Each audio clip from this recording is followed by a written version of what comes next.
Hello and welcome to Neography A to Z. On this channel, I take an analytical approach to reviewing the functionality of invented writing systems. That is, writing systems that were explicitly created, engineered, or invented for a constructed language, or to be used in place of an already existing system. I also review these systems for their aesthetic appeal in a less analytical way, but relying on decades of in-depth study and work in the field.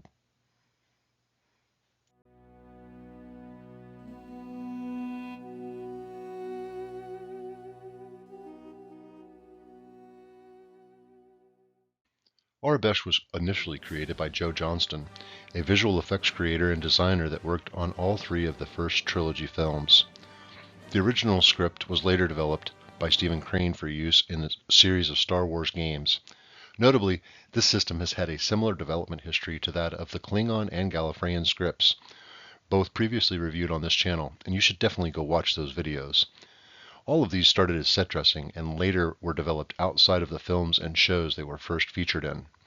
Before we go on, I would like to say that I grew up with Star Wars, and the original trilogy was a large part of my childhood. I am a fan.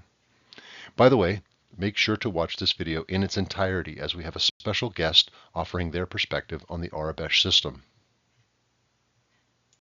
The first images of Aurebesh appeared in the 1983 movie Return of the Jedi.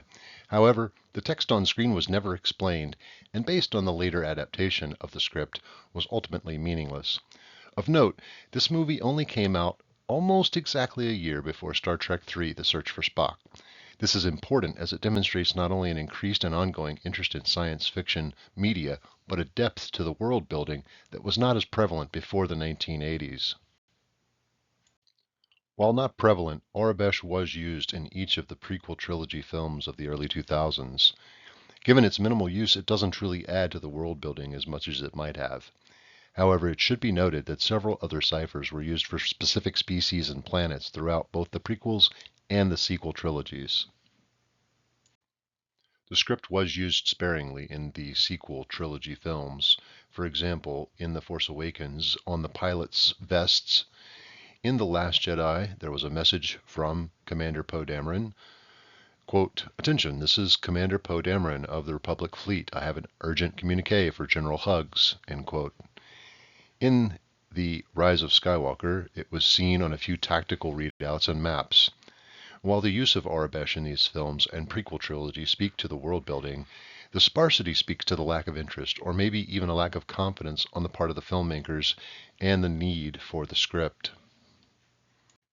Now we'll take a look at functionality.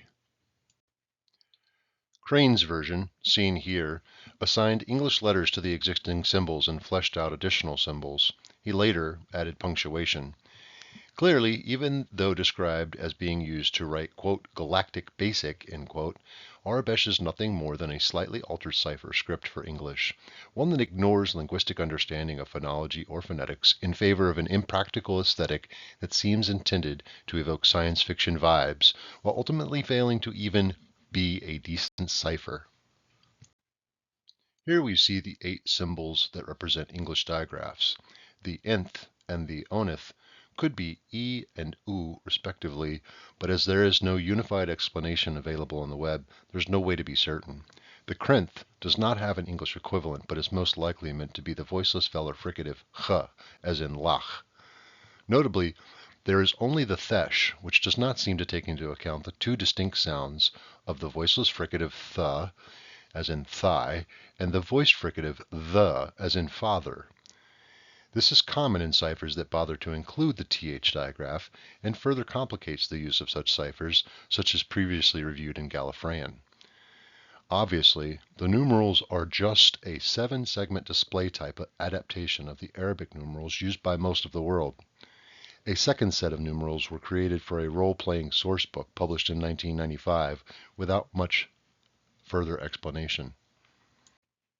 Anyone that has ever done the crypto puzzle in the newspaper will quickly notice that Aurebesh is a very simplistic cipher. Also, close observers will notice that whoever created the sample on screen did so inconsistently with the symbols available. For example, they used the trill plus the herf instead of the digraph symbol thesh. Regardless of Aurebesh being a cipher, it appears to be used throughout the Star Wars universe with far more consistency than it had originally. Keeping in mind, though, that a cipher is a cipher and always will be a cipher, despite it being consistent.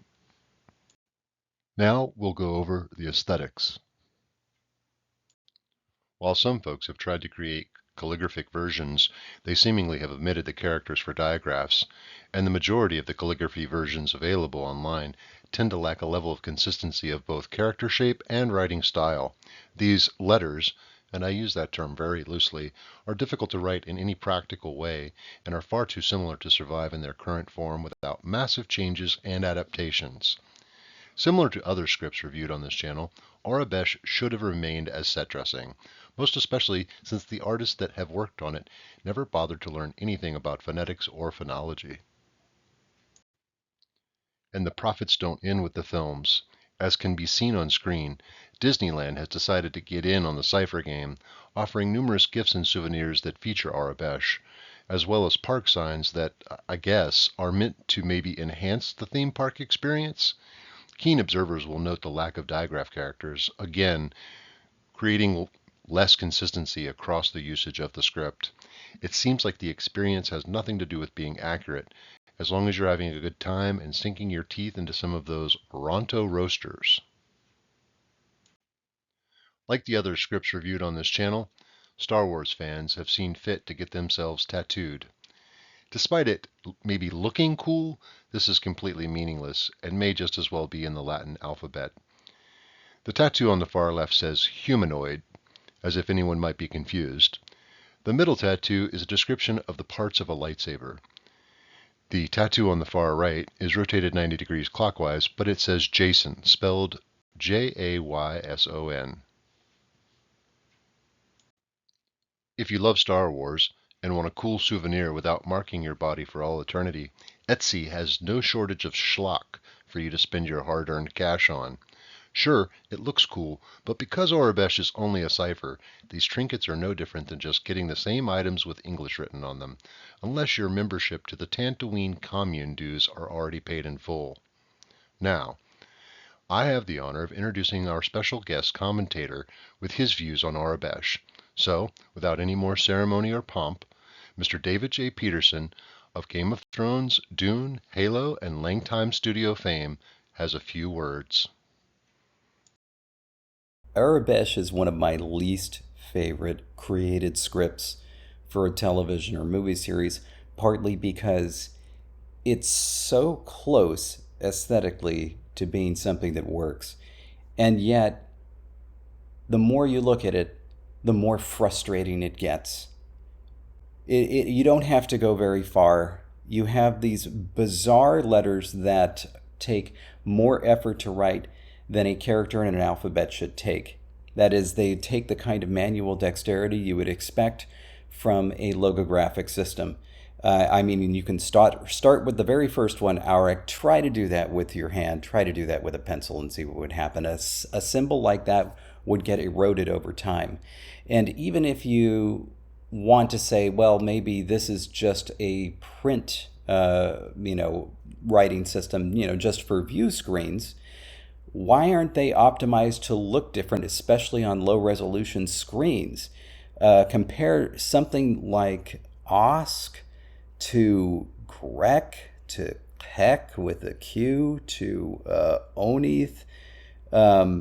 These symbols, oh God, Zarek and Usk, these things are very, very close. Chesh, the one with the X, and are easily misidentified. Furthermore, breaking the kind of aesthetic of the older type of view screen that you would have seen in the 70s and 80s, why are there these characters? Most of them have straight lines, but a few of them have slight curves for apparently no reason at all. Looking at Forn and Oneth and Genth and Peth, and Nairn is the worst. Nairn is the worst. It looks like they just put a caret next to an open paren. How could you? And then there's poor Kresh that looks like a punctuation symbol. And Senth, good God. It's a frustrating experience looking at this writing system.